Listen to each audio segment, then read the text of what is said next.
And then I was listening to sense. Mark Moss interviewing, what is it? Gary... Gensler? No. Gary Cardone. Okay. Doesn't ring a bell.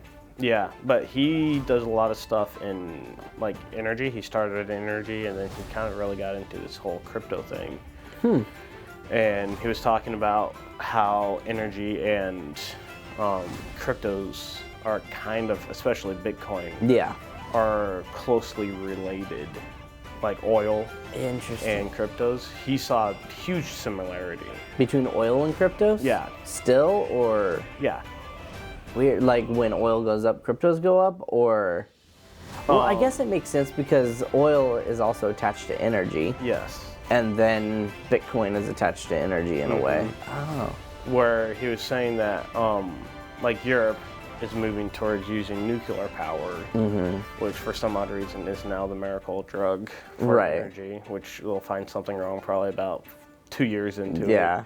They'll decide that there's something Russia wrong. will probably pay for protesters to go and protest. Yeah. Right. Like and subscribe if you want to see more gorgeous locks like these. So you have that whole energy component to it. But he was saying that, so say, like, supposedly we, that pipeline running from Russia to Germany, Yeah. was it Nord Stream Nord 1 or Stream. 2 or something? Like that. The one that just randomly blew up that supposedly we did, but supposedly we didn't. Right. There's a conspiracy we should talk about.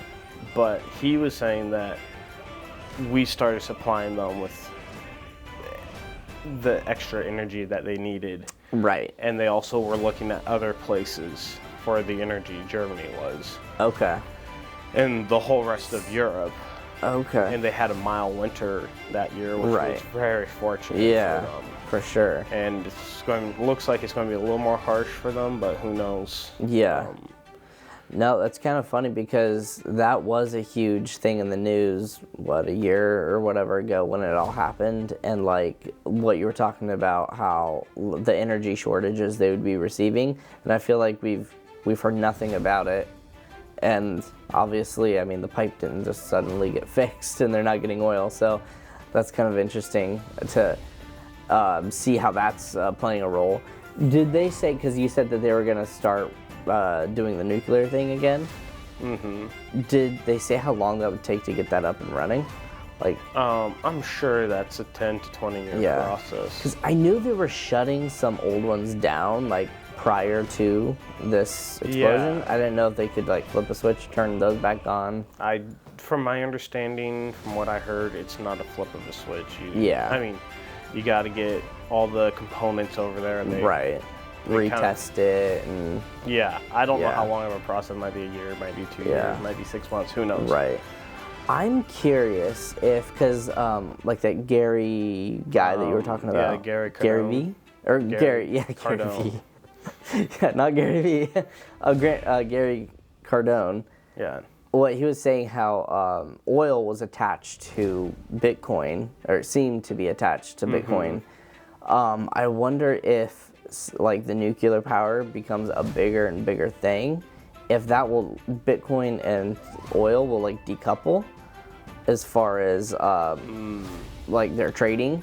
Yeah, so he had an actually interesting take on it. This is kind of where I was wanting to go, is that he was saying that, so say down the road or even today, everyone stops buying oil from Russia. Russia could just pump their own oil and then transfer that into pretty much mining Bitcoin or mining different cryptos and be making money that way. Interesting. And so instead of, like, say it's cost $1 to get it out of the ground, and then he was saying it, what, 2 or 3 more bucks to ship it there, and then they have like a 50 cents profit or whatever.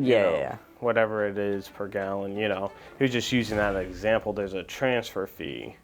That you could take back. Yeah, that you could take back, and then instead of you paying for that transfer fee, now you're mining Bitcoin, and now you're pretty much sending that energy into a into a digital form. Yeah. And shipping it off to somewhere else. That's true. Which is a very interesting thought. Yeah. Especially for a country that might be in a situation somewhat of like Russia. Right. That might be able to use it. Right. In that nature. Maybe that's why. Right. People don't like Bitcoin. Maybe. Because they can't govern it. Right. But the thing is, a currency you can't really govern. And if you do govern a currency, then people are going to move away from it. Right. 100%. Because then that deters people from wanting to use it because it's obviously it can be controlled. Yeah. That's interesting. Hence CBDCs. Oh, hello folks. Come here. Come closer.